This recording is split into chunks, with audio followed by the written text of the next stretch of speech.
تخيلوا معايا طوموبيل واقفه وسط الغابه والبيبان ديالها مسدودين، لكن في الداخل ديالها كاين كلب كيترعد من البرد، وكاينه حتى فلوس كثيره. لكن الناس اللي كانوا راكبين في هاد الطوموبيل مختفين وما ليهم اثار. ومن داك النهار اللي لقاو فيه الطوموبيل واسم عائله جيمسون متعلق بلغز كبير، اللغز اللي حتى فاش تلقات العائله ما قدروش يفسروه. فخليكم معايا حتى الاخير نعرفوا تفاصيل لغز اختفاء عائله جيمسون. معكم مريم وقصه جديده من اويكو للقصص.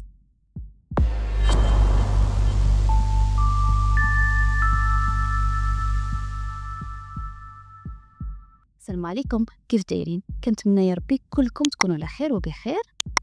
قبل ما نبدا بغيت نشكركم بزاف على الدعم ديالكم، وبلا ما نطول عليكم يا ريت الناس اللي مشتركين يشتركوا باش ان شاء الله نوصلوا ل1000 مشترك قبل نهايه ديال 2025.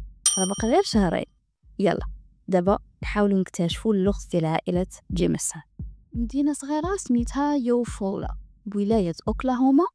كاينه واحد العائله صغيره مكونه من بوبي جيمسون ومراته شيرلين وبنتهم الصغيره اللي يلاه في عمرها 6 سنين وسميتها ماديسون.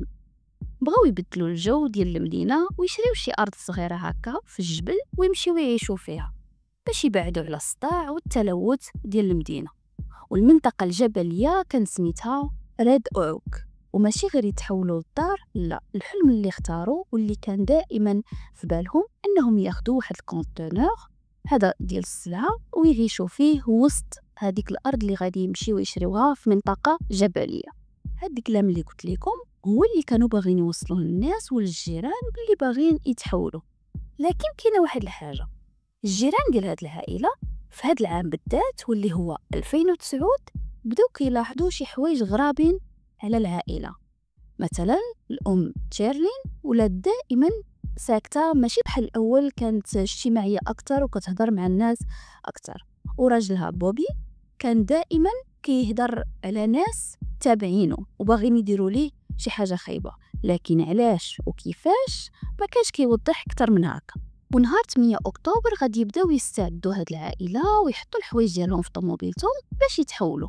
وتصور هاد الشيء في كاميرات المراقبه مع 11 ديال الصباح. وكانت هذه اخر مره يتشافوا فيها عائله جيمسون كاملين. نعقلوا على هاد النقطه حيت غادي نشوفوا من هنا لقدام الفيديو وغادي يكون فيه واحد النوع من الغرابه اللي ما مفهومش.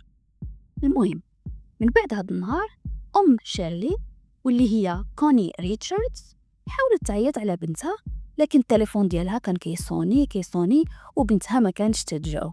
فبقات تعيط ليها يومين، يعني نهار 9 و10، والبنت والو واش تتجاوب. ونهار 12 اكتوبر غادي تمشي كوني وغادي تحرر بلاغ رسمي بالاختفاء ديال بنتها وعائلتها كلها، واكدت بلي هي متاكده ان شي حاجه خايبه طرات لبنتها، مستحيل تمشي لشي بلاصه او تسافر بارادتها وما تقولهاش ليا او حتى تواصل معايا في هذه الايام، يعني 3 ايام او 4 ايام وهي مختفيه وما عمرها عيطات ليا، وحتى فاش تنعيط ليها ما تتجاوبنيش. من مورا هذا البلاغ غادي تتحرك مباشره الشرطه لدار عائله جيمسون. فاش غادي يدخلوا بالنسخه ديال السوارد كانت عند الام. فاش غادي يدخلوا غادي يلقاو الضوء مطفيين عادي، الخوامي حتى هما مسدودين، والكوزينه كانت عاديه، يعني كان فيها غير واحد الكاس ديال القهوه والقهوه بارد. ولقاو واحد اللعبه ديال ماديسون كاينه محطوطه على الارض. يعني كلشي كان عادي، حتى حاجه ما كتخليك تفكر في شي حاجه خايبه. يعني ناس خرجوا مشاو لشي بلاصه وممكن يكونوا سافروا ويقدروا يرجعوا في اي لحظه، وما كاين في الدار لا اثار ديال الفوضى ولا اثار ديال العنف. المهم البوليس غادي يكملوا التقلاب في الدار، وفاش بان لهم بلي كلشي عادي اكتفاو انهم ياخذوا تسجيل ديال كاميرات المراقبه. وفي نفس الوقت غادي ينسقوا مع لو اس بي اي. هادو دايرين بحال الاف بي اي، غير الاف بي اي على امريكان كلها، لكن او اس بي اي غير مكتب ديال التحقيقات محلي، يعني خاص غير بولايه اوكلاهوما بوحدها. لو اس بي اي فاش جاو غادي يدخلوا غادي يبداو يفتشوا بشكل دقيق اكثر من المره الاولى فاش دخلوا البوليس عادي. بداو كيقلبوا في الدار من على برا لداخل وطلعوا حتى للسطح ديال الدار باش يتاكدوا بلي حتى واحد ما اقتحم الدار من الفوق وفعلا لقاو السطح كان عادي، ما فيش بصمات غريبة أو لا شي حد حاول يتسلق السطح. يعني المختصر المفيد ما كاينش علامات اقتحام. أما فاش شافوا كاميرات المراقبة استغربوا وحسوا باللي هاد الناس ماشي عاديين. شوفوا دابا انا غادي نوريكم الفيديو وقولوا لي واش حتى نتوما حسيتوا بنفس الاحساس ديال لو اس بي اي. ها هو الفيديو.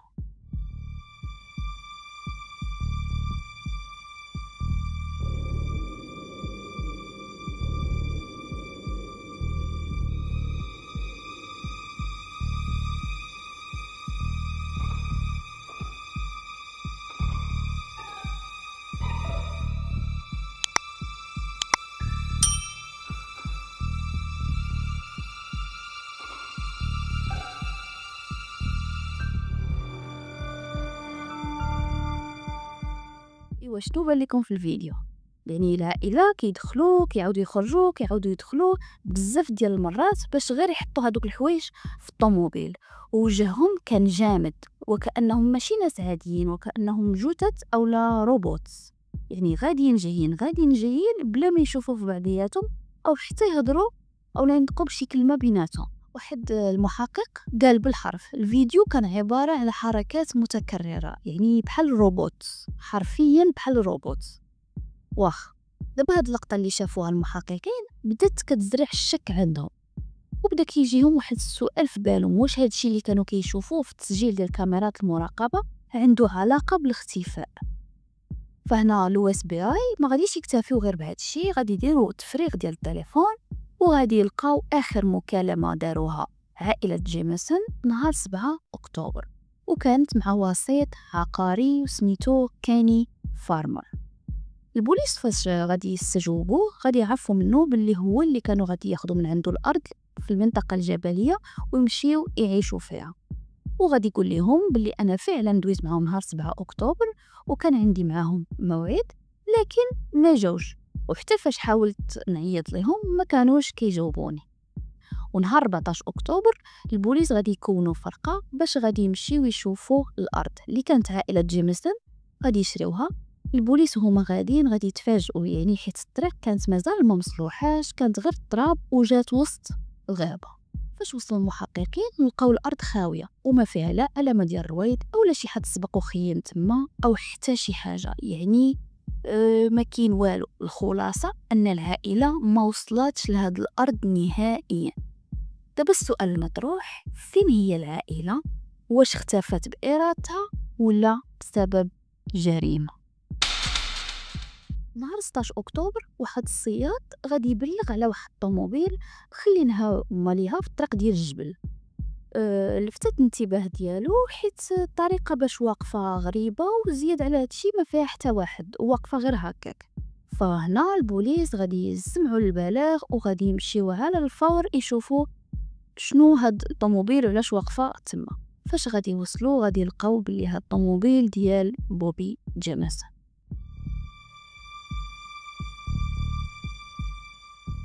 لكن بوبي وعائلته ما كاينينش. فهنا البوليس شنو غادي يديروا؟ غادي يطوقوا البلاصه وغادي يفتحوا الطوموبيل.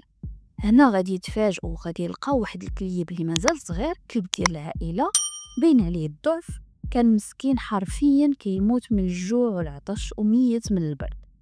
وغادي يلقاو في الكراسه القداميين ديال الطوموبيل ورطابلات ديال العائله، السوارات، بزاطم ديالهم اولا لي بورتموني، ولقاو حتى ورقه مكتوب فيها ريد اوك، يعني هذه هي المنطقه اللي كانوا غادي يشريو فيها الارض ويعيشوا فيها. والمفاجاه اللي غادي يلقاوه في الكراسه اللورانيين ديال الطوموبيل، غادي يلقاو جوا عامر بالفلوس قدروها ب 32 ألف دولار. وخليكم عاقلين على هاد النقطه ديال الفلوس حيت غادي نرجعوا لها من هنا لقدام وممكن تساعدنا في التحقيق. المهم الطوموبيل فاش قلبوها ما كان عليها لا اثار ديال زعما مضاربه، كانوا مضاربين مع شي حد اولا شي نقطه ديال الدم، ومازال الطوموبيل كانت عامره باليسونس.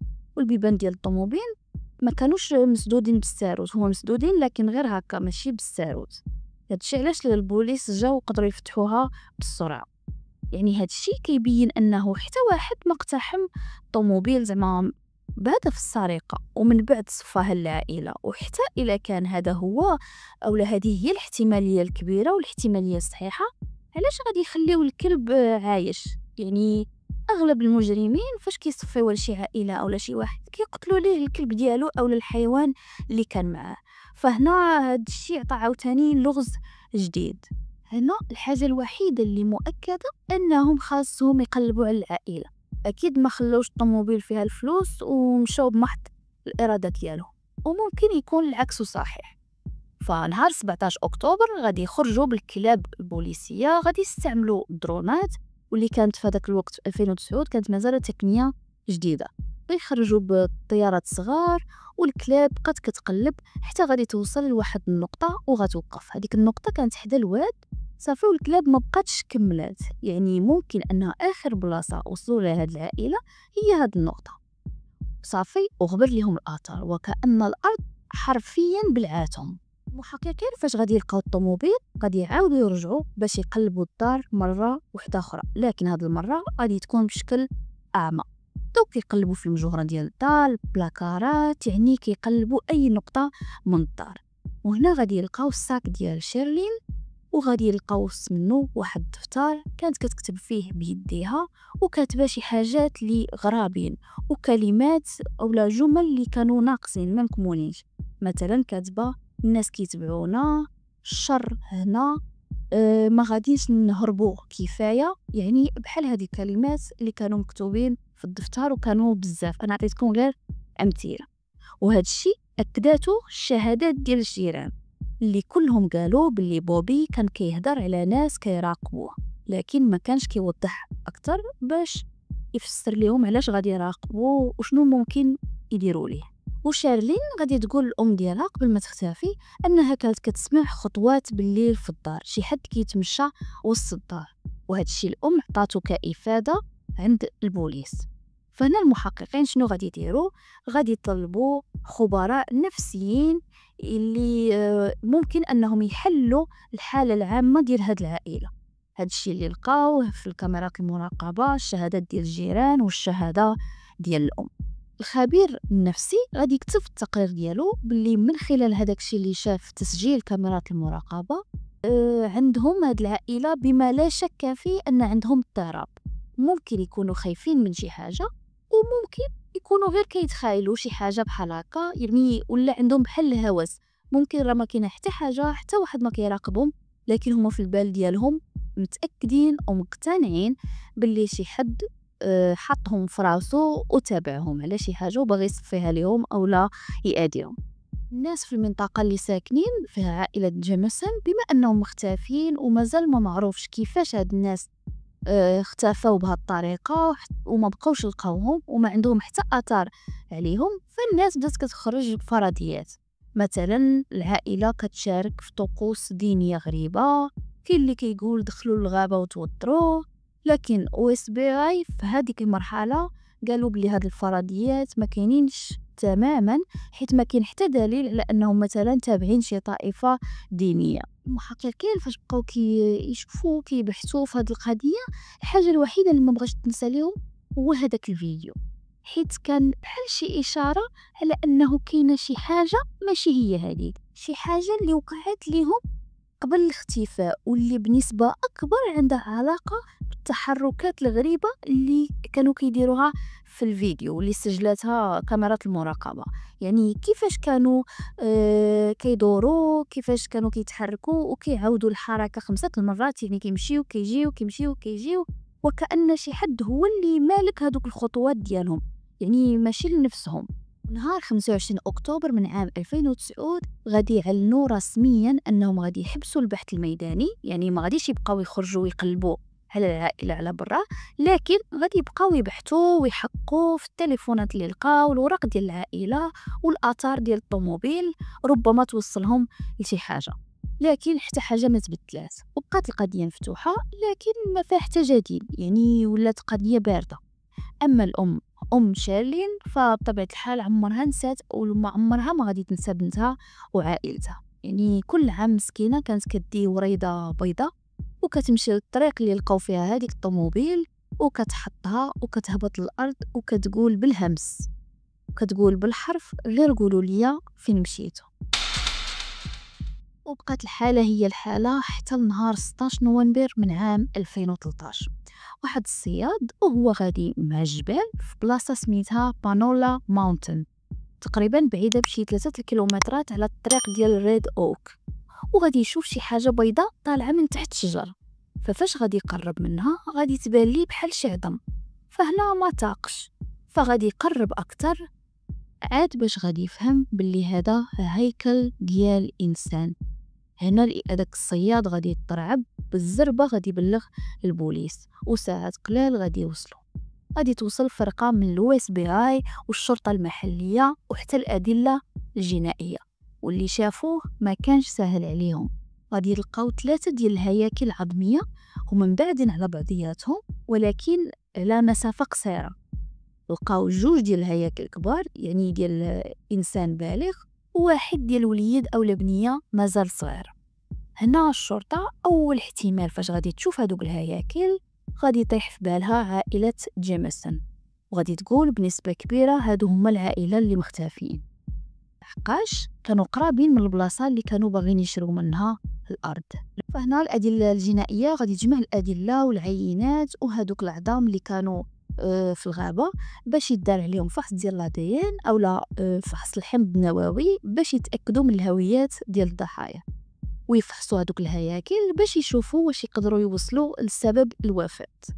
وفي دجنبر 2013 النتائج غادي تاكد ان العظام ديال بوبي ومراته شيرلين وبنتهم ماديسون للاسف، والعظام كانوا متحلين بزاف. لكن للاسف الفحص ديال هذوك العظام ما قدروش يوصلوا به الادله الجنائيه لسبب محدد ديال الوفاه.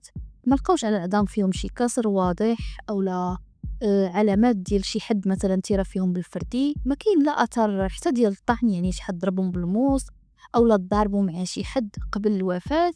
يعني لحد الساعه ما كاينش دليل على جريمه واضح. واش دخلوا للغابه وتوتروا؟ واش ما كانوش في وعيهم فاش وصلوا للغابه؟ واللي خلى المحققين يفكروا بهذا المنطق هذيك 32 ألف دولار. كيفاش كانوا عندهم هاد الفلوس وكانوا محطوطين وحتى واحد ما قرب منهم او لا حاول يسرقهم؟ لكن شنو السبب ان هاد المبلغ كامل، خصوصا انه ماشي مبلغ عادي، يعني مبلغ تقريبا 32 ألف دولار، نقدر نقول واحد 26 مليون سنتيم مغربية. وهذا المبلغ في هذاك الوقت وبالنسبة لهاد العائلة يعني كان ضخم بزاف، حيث هما عائلة متوسطة ماشي شي عائلة اللي لاباس عليهم. فكيفاش كان عندهم هذاك المبلغ؟ كاين المحققين قالوا ممكن يكون هذا العربون ديال الأرض اللي كانوا باغيين يشروها من عند كاني فارمر، وهذا الشيء اكدوه بنفسه. قال فعلا فاش هضرت معاه اكد ليا بانه غادي يجيب الفلوس معاه نهار 8 اكتوبر. لكن السؤال منين بوبي جاب هاد الفلوس كلها؟ وحنا قلنا بانهم عائله متوسطه ماشي لاباس عليهم. كاين اللي قال بلي هذا راه تعويض ديال واحد الحادثه قديمه، حادثه سير كان دايرها بوبي من قبل، وهو ما كانش كيبغي يحط فلوسه في الابناك، ما كانش يعز عليه، يعني بحال ما كانش كيثيق فيهم. فهاد الشيء علاش غادي يلقاو فلوس ديالو في الطوموبيل وممكن يلقاو عنده كاش بزاف. وكاين اللي قال بلي ممكن بوبي يكون عنده علاقه بتجاره الممنوعات، وهذا هو السبب وجود هذا المبلغ الكبير معاه في الطوموبيل. دابا من بعد ما لقاو الجثث او الهياكل العظميه عاودوا فتحوا القضيه اولا استأنفوا التحقيق فيها. رجعوا يشوفوا التقارير ديال الخبراء النفسيين، لقاو واحد من الخبراء اللي سميتو جون كراوفورد كتب في التقرير ديالو باللي السلوك اللي باين في كاميرات المراقبه ممكن يكون بسبب اضطراب نفسي او استعمال مواد كماده الميتامي فيتامين. هاد الماده راه هضرت عليها في قضيه الدكتور المدمن، غادي نخلي لكم الرابط ديالها في الوصف الا بغيتو تمشيو تشوفوها، راه كاينه في القناه، غادي نخليها لكم حتى في اول تعليق.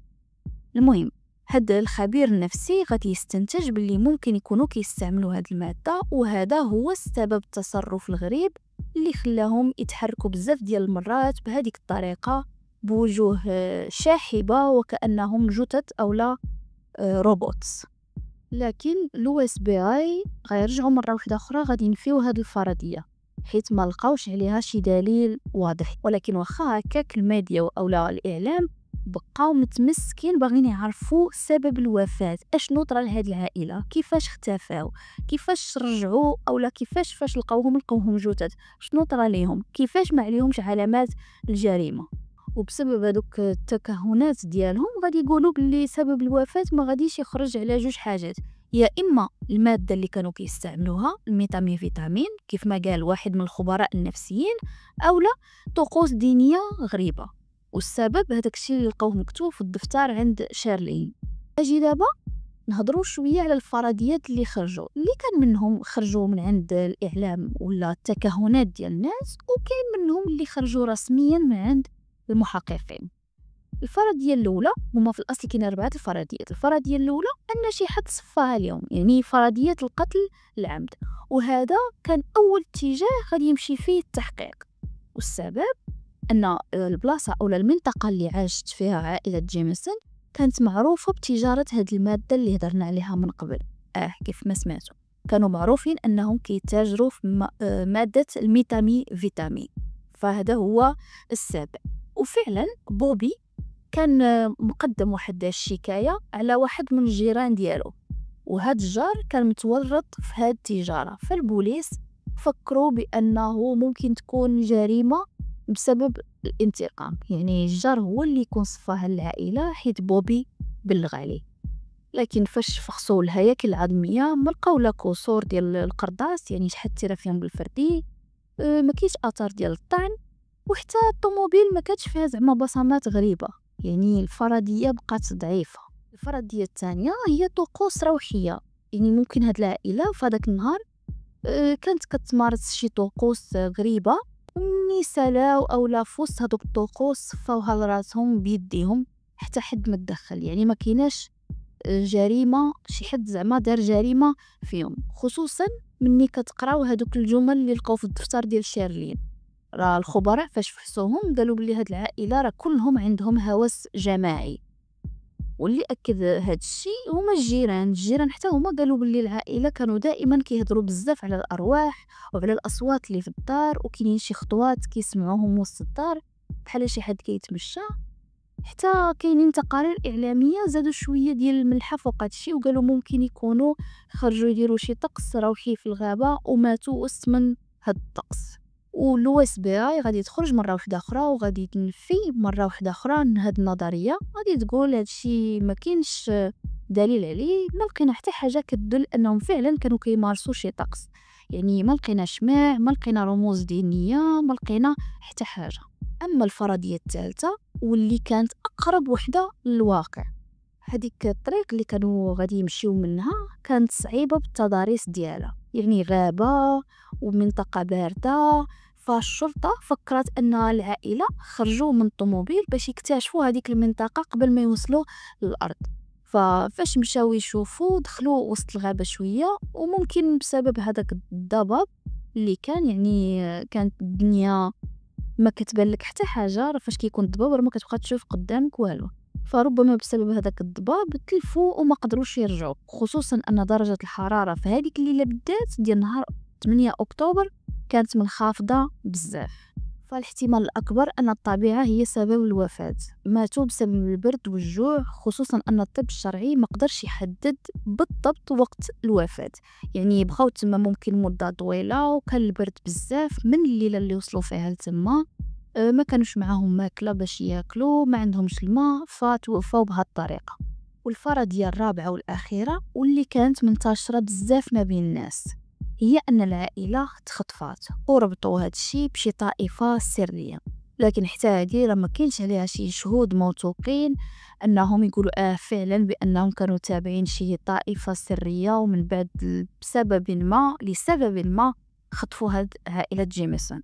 وفي نهاية ديال عام 2015 غادي يخرج بيان كيأكد أن القضية مصنفة كوفاة غير محددة، وما كاين لا طرف ثالث لا والو، وما كاينش دليل لا العنف من أصل ولا حتى أنهم صفاوها لراسهم بيديهم. يعني ما كايناش جريمة في الموضوع بتاتا.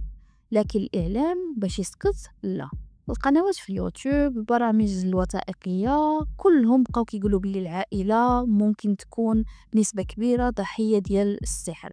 كاين اللي قال بسبب طوائف خارجية، لكن الحقيقة ما علم بها غير الله، وبقات وسط الغابة فين دفنوا. في 2020 لو اس بي اي غادي يقولوا بلي القضية ما تسداتش لكن باردة، يعني مازال مفتوحة بشكل إداري، وفي أي وقت يلقاو شي دليل جديد ممكن يعاودوا التحقيق فيها. هاد القضية درتها على قبل الناس خصيصا اللي عزيز عليهم القضايا الغير محلولة أو unsolved، باش كيبقاو يفكروا شكون مول الفعلة، شكون دار هاد الشي، كيفاش وقع ليهم هكا وعلاش. يعني دابا قولوا لي شنو ممكن يكون وقع للعائلة، شنو الفرضية اللي نتوما معاها أكتر. أنا صراحة مع الفرضية الثالثة ديال أنهم دخلوا وما عرفوش يرجعوا من الغابة وماتوا بالجوع والبرد. ولهنا وصلنا لنهاية الحلقة. حطوا لي لايك إلى عجباتكم القضية ديال اليوم، والناس اللي ما مشتركينش يشتركوا معنا، راه بقات غير شهرين على النهاية ديال 2025. وصافي هادشي اللي كاين بالنسبة اليوم. مع السلامة.